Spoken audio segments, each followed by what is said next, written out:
በስመ አብ ወወልድ ወመንፈስ ቅዱስ አሐዱ አምላክ ዘላለም ሥላሴ። የእግዚአብሔር ልጆች እንዴት አደራችሁ? እንደምን አላችሁ? እግዚአብሔር ይመስገን።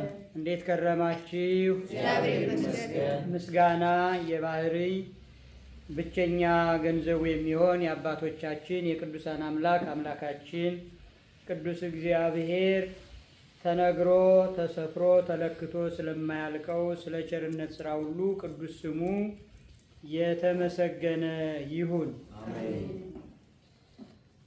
ወሎቱሰ ኢረከባ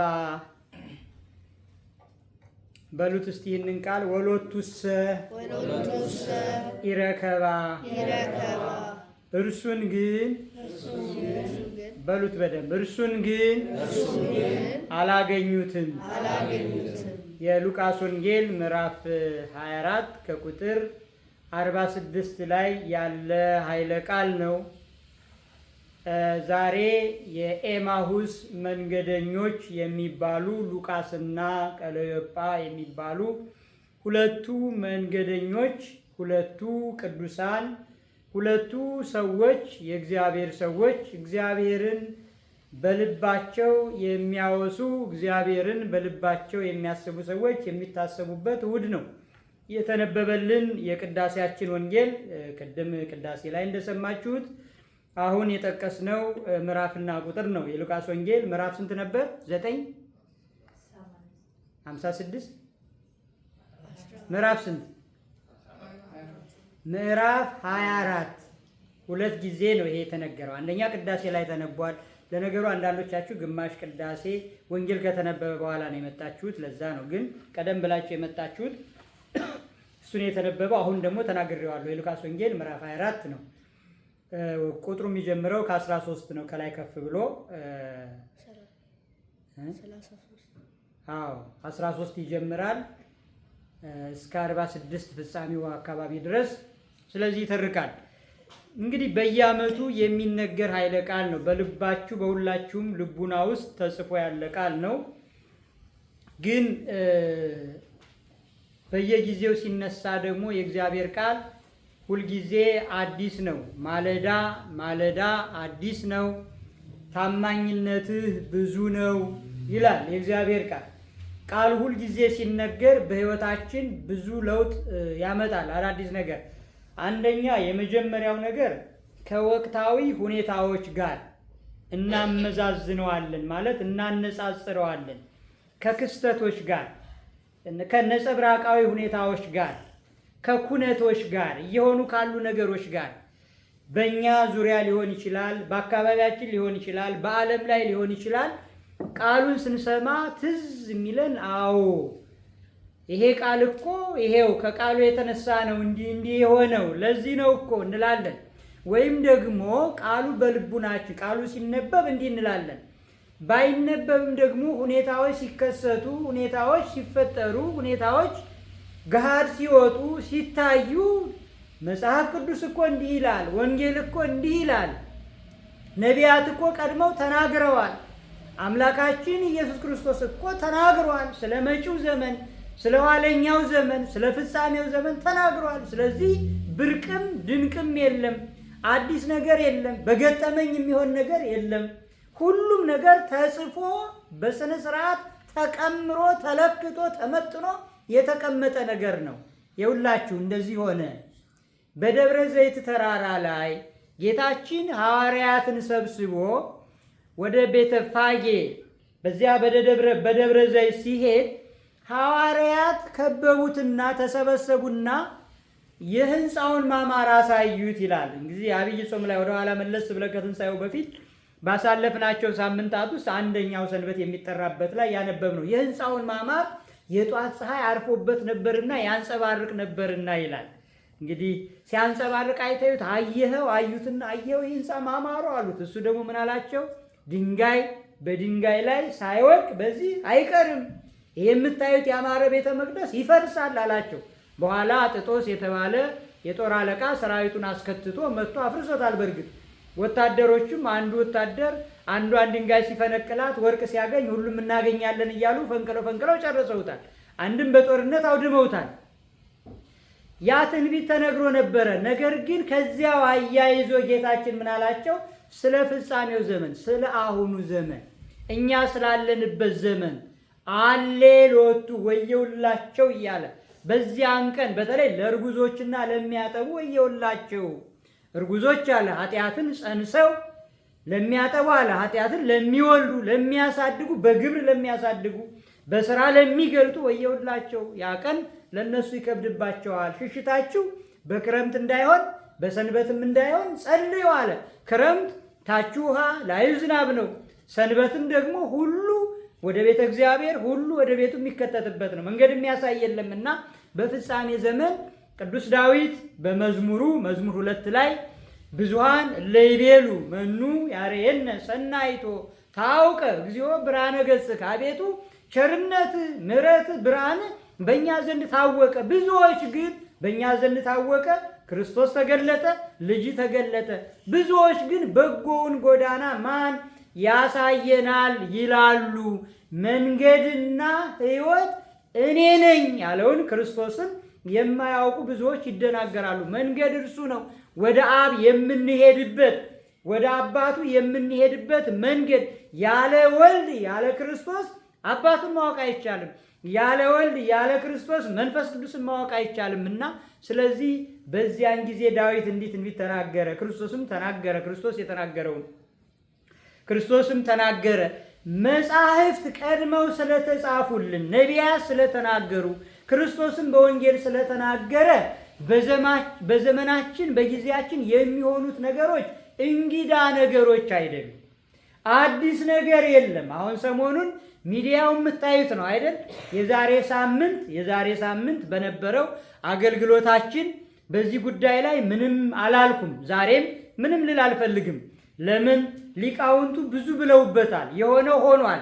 ገና ምን ብሏል ክርስቶስ? ቅድም የጠቀስነው ላይ የምጽአቱን ነገር ሲያወራ የምጥ ጣዕር መጀመሪያ ነው ብሏል። የምጥ ጣዕር መጀመሪያ ነው። ሴቶች ታውቁታላችሁ።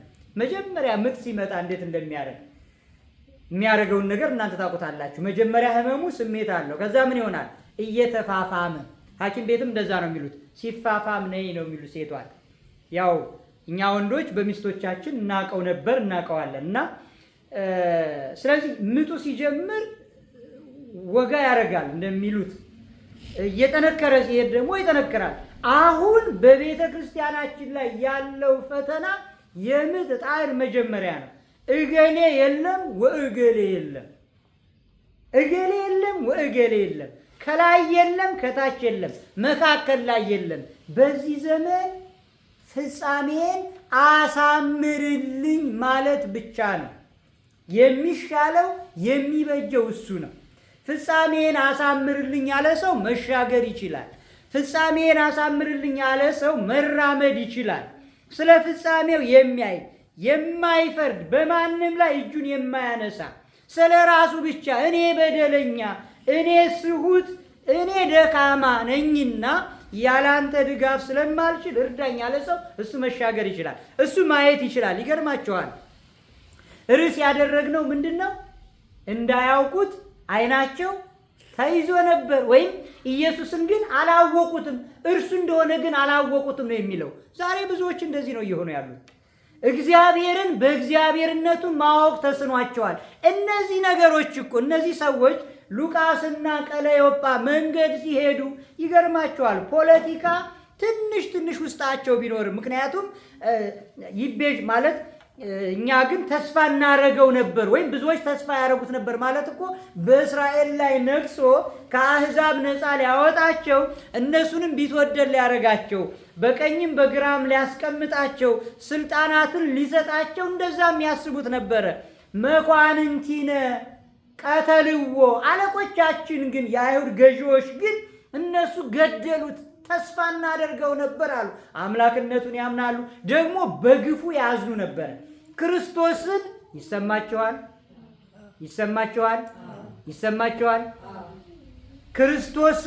ክርስቶስን ይሸቱ ነበር በውስጣቸው።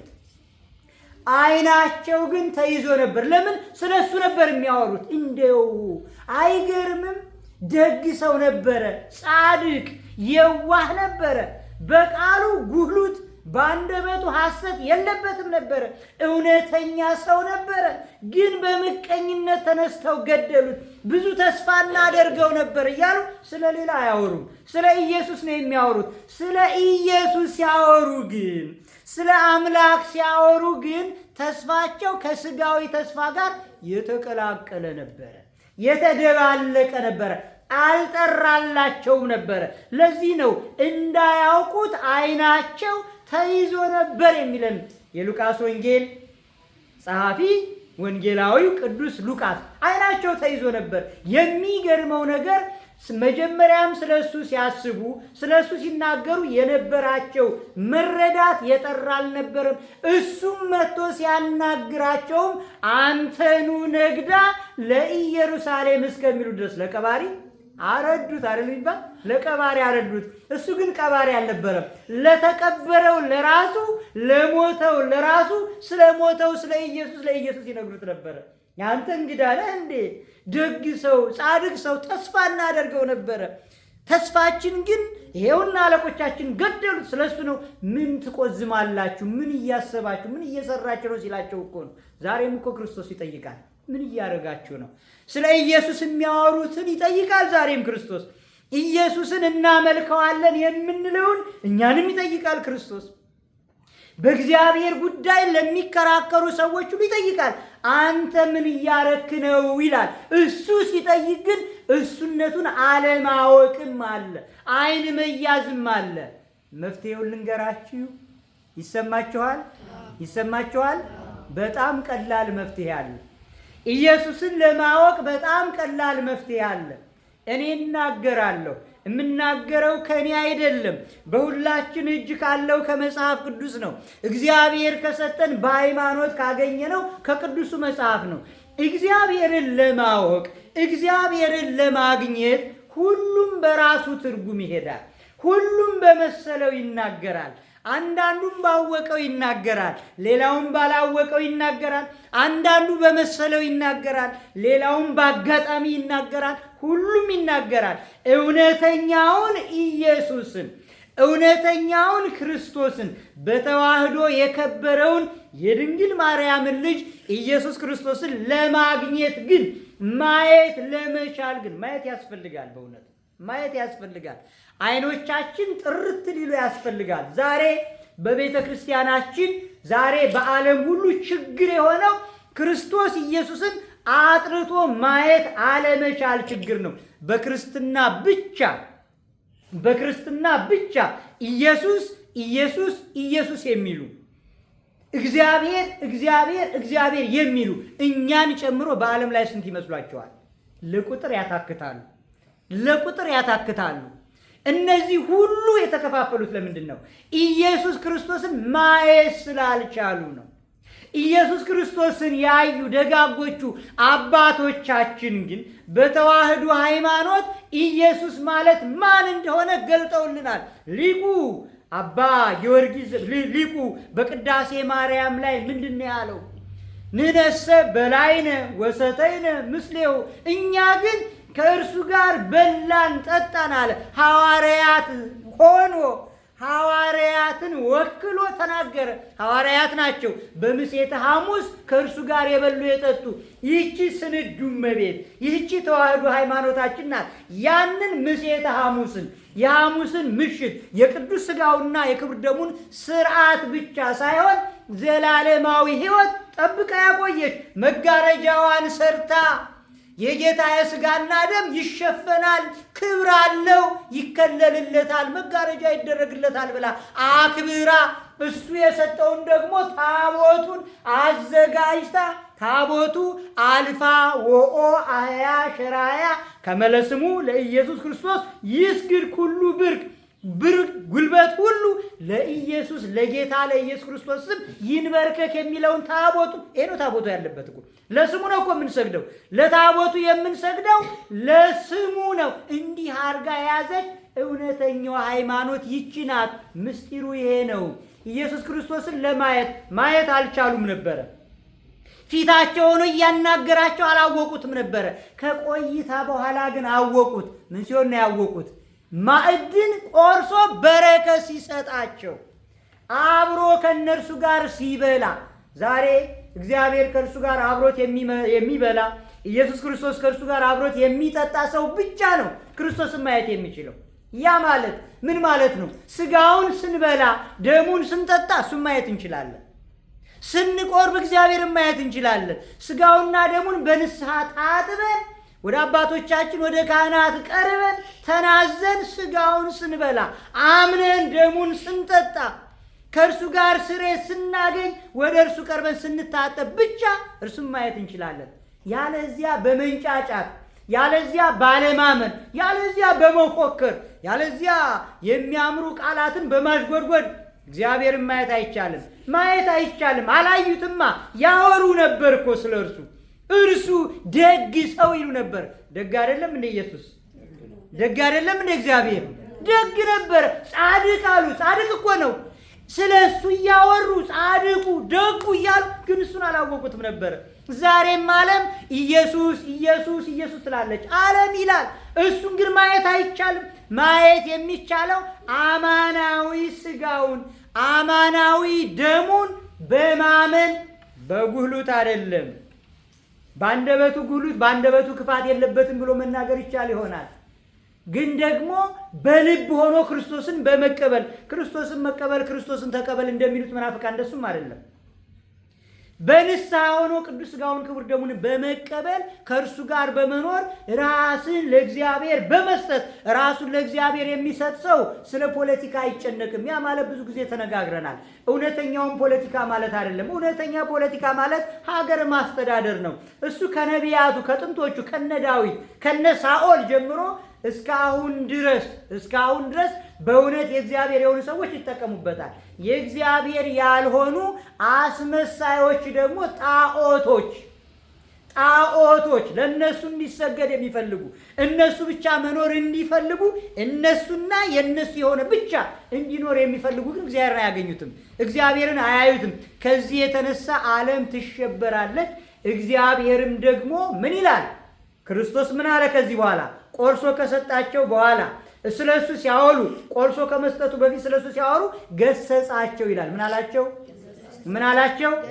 ስላላወቁት ገሰጻቸው። ኧረ ይገስጸን በእውነት። እኛም እኮ በሃይማኖት እንደ ሃይማኖት እናውቀዋለን። በእውነት በተዋህዶ ሃይማኖት ነው ያለነው። ሌላ እምነት ሌላ ሃይማኖት የለም በምድር ላይ። ሃይማኖት ይህች ናት፣ አንዲት ናት። አንድ እምነት፣ አንድ ጥምቀት፣ አንድ ጌታ ኢየሱስ ክርስቶስ የድንግል ማርያም ልጅ በስሙ አይደለም፣ ኢየሱስ በማለት አይደለም። እውነተኛው አምላክ እሱ ብቻ ነው። እንደ ሃይማኖት አለን።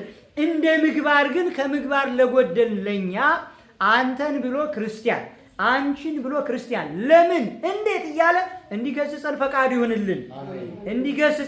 ይሁንልን። የሱ መገሰጽ በጎ ነዋ፣ ሊመልሰን ነዋ። እነዚህን እኮ ሉቃስና ቀለዮጳን ገስጾ እኮ ዝም አላለም፣ ባርኮ ሰጣቸው። ማለት ሲገስጻቸው አያችሁ፣ እሱ ሲናገራቸው ወደ ልባቸው ገባ። እባክህ ከኛ ጋር እደር አሉት። አላንጎራጎሩም፣ አላመፁም። አንተ መንገደኛው እኮ ነው የተዋወቃቸው። አላወቁትም እኮ ነበር እኮ መንገደኛ ሆኖ ተዋውቋቸው፣ ግን አላጉረመረሙም ነበረ። ተቀበሉት፣ ድካማቸውን አወቁ። ብዙ ጊዜኛ ቁንጥጫ ስታገኝ እናማርራለን። እኔ ምን ስላደረግኩ ነው? አሁንስ በዛ እግዚአብሔር ወይ እንዴ አንተን ስላልኩ ነው ወይ ወደ አንተ ስለመጣው ነው ወይ? እነገሌ ምን አለባቸው? አርፈው ስለተቀመጡ ይኸው ሰላማቸውን ይኖራሉ እንላለን። አይምሰልን። የኛ ሰላም እየበዛልን ነው። ሰላሙ እንዲቀንስ የሚፈልግ ሰው እኮ የለም። በእውነቱ በረከቱ ማግኘቱ እንዲጎልበት የሚፈልግ ሰው የለም። እንግዲህ ሳናማር በጸጋ በተቀበልን ቁጥር ይመላልናል፣ ይበዛልናል። ሐዋርያት ወይ ሉቃስና ቀለዮጳ እንዲህ ነው የሆኑት። ባርኮ ሰጣቸው፣ ከዛ አይናቸው ተገለጠ ይላል። እግዚአብሔር አይናችንን ይግለጥልን። እሱን በቸርነቱ የምናይበት አይናችንን ይግለጥልን። እግዚአብሔርን በምሕረቱ የምንቀበልበት አይናችንን ይግለጥልን። የተወደዳችሁ ምእመናን፣ የእግዚአብሔር ልጆች፣ የአይን መታወር ከባድ ነው። በስጋ እንኳን አይኑ የማያይ ሰው እንዴት እንደሚቸገር እናውቃለን። ብዙ ጊዜ በእርግጥ በስጋ አይናቸው የተያዙ ሰዎች ልበ ብሩሃን ነው የሚባሉት። በእርግጥም ልበ ብሩሃን ናቸው። እኛ በስጋ አይን እናያለን፣ ግን በልብ አይን ማየት ነው ብዙ ጊዜ የቸገረንና የልብ አይን ሲታወር የከፋ ነው። የስጋ አይን ሲታወር የልብ አይን ይበራል። የሥጋ ዓይን በርቶ የልብ ዓይን ከታወረ ግን አስቸጋሪ ነው። እግዚአብሔር ሁለቱንም አይንሳን፣ ሁለቱንም ያብራልን። የሥጋ ዓይናችንም ደህና ያርግልን፣ ክፉን ከደጉ እንድንለይ። የልብ ዓይናችንንም እግዚአብሔር አብዝቶ ያብራልን፣ ጽድቅን ከኩነኔ ለይተን በጽድቅ እንድንኖር። ለሐዋርያት ለሉቃስና ለቀለዮጳ በመንገድ አግኝቷቸው ስለ እሱ ሲያወሩ ደርሶ እርሱን እንዲያውቁት ከመጀመሪያው ወደሚቀጥለው ወደ ተሻለው ከትንሹ ወደ ትልቁ እንዲያድጉ እንዲባርካቸው ዓይናቸውን እንዲገልጥላቸው ያደረገ ዓይናቸውን የገለጠ እግዚአብሔር እኛም ሃይማኖት አለን፣ ምግባር ጎድሎን ተቸግረናል። ሌሎችም ደግሞ ሃይማኖት የሌላቸው ምግባር አላቸውና ሃይማኖት የሌላቸውን ወደ እውነተኛው ሃይማኖት ያለን ምግባር የጎደለንን እኛን ደግሞ ወደ ምግባርም ከፍ እንዲያደርገን ፈቃዱ ይሁንልን። ወስብሐት ለእግዚአብሔር ወለወላዲቱ ድንግል ወለመስቀሉ ክቡር። ይቆየን። አሜን። የሕይወትን ቃል አምላካችን እግዚአብሔር ለሁላችንም ያሰማን።